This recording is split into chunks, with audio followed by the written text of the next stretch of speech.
Welcome to Coffee and Popcorn, where we bring you the most striking stories from around the world. When their relationship becomes long distance, this couple starts to struggle, which ends with one person cheating on the other. OP really wants to make this work, but it seems like his partner's feelings for the other guy are a bit stronger than she originally let on. If you want to see how this story ends, get yourself a coffee and grab a bowl of popcorn so we can get into it. Unfortunately, my girlfriend of almost 3 years recently decided to cheat on me with her coworker Matthew. I had previously brought up the signs of cheating that I saw, and I wanted her to come clean. I even mentioned this specific guy.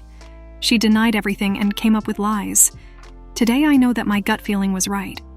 Even when I confronted her, she attempted to lie and deceive me, but this time I had evidence ready to pull up, which resulted in her apologizing and admitting.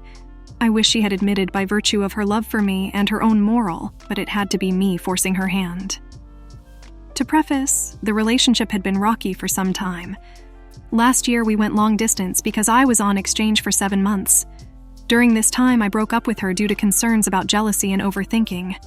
Looking back, I misinterpreted what she told me. From my perspective, the fact that I was on the other side of the world brought her pain and concern. This also affected my mental health because I didn't want her to feel bad. So I broke it off. We stayed in contact throughout the whole semester while I was abroad, having movie dates and texting about our days. In many ways, it was like being in a relationship. At the end of the long-distance period, our texting went back to normal, and we had more or less explicitly verbalized that we considered each other boyfriend and girlfriend. When I got home, she picked me up with my family. During the following weeks, we spent a lot of time together going on dates and doing what we always did. There were no signs of anything being wrong. We had quality time, shared words of affection, and cuddled. Only one thing was missing: the sex. Due to stress and mental health issues on her part, we only had sex once in the 6 months leading up to my exchange. So, in total, we'd been intimate in this way just once in a year. The kisses, cuddles, and hugs were there, but the sexual tension had vanished. Because she was mentally exhausted, I tried to be understanding and not push my needs on her. When I got home, though, our sex life didn't recover, despite the stress and mental health issues being more or less resolved. Despite this, things went well for the first 2 months with regards to the dates, physical affection, and words of affirmation. Suddenly, 3 months after returning from long distance, everything changed. We were writing our master's thesis, so naturally, time was limited. I've always said that no matter the circumstances, you make time for what you prioritize. Even when writing a thesis, there will be time for you to enjoy a walk together, watch a movie, or cook a meal. I know she's not working on it all the time, but she told me she was. I was naive and believed her. She started exhibiting more and more signs of cheating, and finally I cracked and checked her phone and I found what I was expecting. At first I kicked her out and broke up with her. I was more angry and disappointed than sad, and I've had a difficult time showing any type of affection towards her. I'm lashing out and constantly making references to her infidelity. Granted, it's only the 2nd day of finding out, but I really feel animosity towards her. It worries me a bit, and I don't normally see this side of myself. However, despite initially breaking things off, we decided to work on it since she seemed genuinely sorry. She was saying that she loved me, wanted to make it work, and that she cheated because she felt a need for affection and found it in this guy. I've looked through all the messages sent during the period after I returned from the exchange, and I just don't recognize this picture. To me, I'm initiating hangouts and dates. I'm sending cute messages, and I'm interested in her day. We weren't just hanging around on the couch all the time, but we were going out and having experiences together. If she was really miserable during this time, she must have been for the whole relationship, but this isn't the case. There's a mismatch between her explanation and what I perceive as the reality. While I could be wrong, another recent event made me even more confused. As a request, I think, I asked her to text Matthew and tell him they would no longer be in contact. She told me that it was better to do it in person at the company party, which was happening over the weekend, since it would clear things up. He wouldn't come knocking on her door, and people would be around, so there couldn't be any drama. I challenged this because just texting him to stay away should be enough. When it comes to her apartment, people can only get in if they're let in, so even if he showed up, it would be redundant. Another thing is that he lives on the other side of her street, 3 minutes away. What I gather from this is that she'd like to end it face to face because she has feelings for him. I mentioned this to her, and she said she was concerned about just cutting contact with Matthew. I asked her if she was in love with him, but she denied this. After work, we were having a talk about all this. I feel like the infidelity was disrespectful enough. So is the constant lying and deceiving when asked directly about the cheating. Also blaming it on a lack of affection within the relationship, which I don't recognize. However, something I really have a difficult time accepting is the fundamental step of cutting contact with him. Why is it so difficult? It tells me that he's not just a coworker she cheated with, but he means so much more to her. This wasn't about sex. She had strong feelings for this Matthew guy. During her thesis writing, when she was claiming to be too busy to meet up with me for almost a month, I found out she was repeatedly sleeping over at his place. What's worse is that after the thesis, and after we had spent more quality time together, she said that she realized she wants to be with me. She stopped having sex with Matthew weeks before, according to her. However, I found out that after she said she wants a relationship with me, and before the cheating was confirmed, she was still staying in his bed. In fact, it was just 4 days before I found out she was sleeping at his place.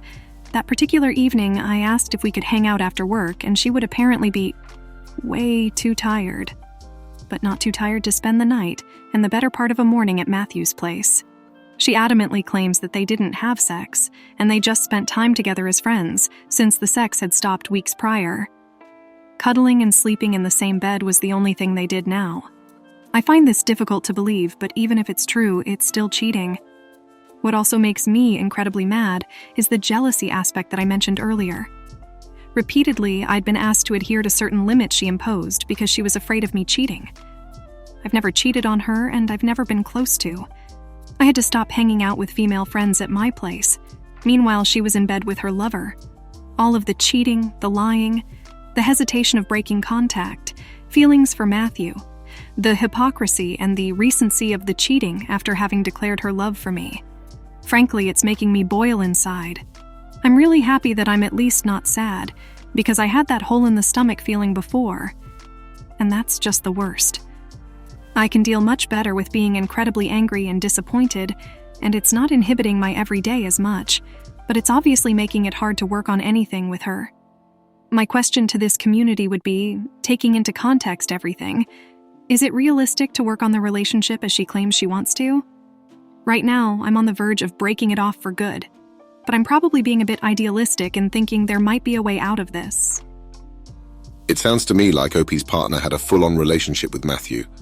She withdrew sex from her partner and shared her body with another man. If this isn't a clear indication of where her focus is, I don't know what is.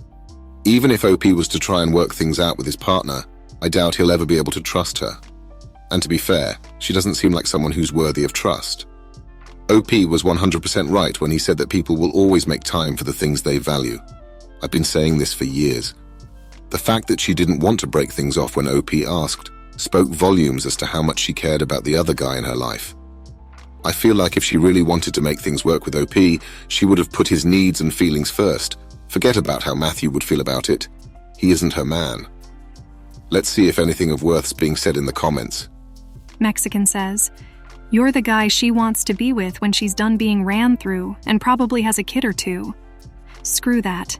Cut her completely out of your life because you're still young and have time to find someone who actually loves you. Don't waste any more of your good years on this cheater. You deserve better and can get better once you cut her off and move on." Jokester says, "OP, don't do the pick-me dance. You're already making excuses for her cheating and lying to you. She denied you sex all that time while she was getting railed by her coworker. She repeatedly blew you off to sleep with him. She doesn't love you. She's not remorseful for your pain. She regrets that she got caught. She's in damage control. She wasn't going to stop. Hell, she probably still won't. He's still a coworker and lives close by. She wants a face-to-face meeting so she can have sex with him again. You're nothing more than a placeholder. She put you in the friend zone, and her coworker is her lover and boyfriend. He lives across the street from her, so do you really think you can trust her? Don't be so naive. She will be over at his house all the time and still lying to you.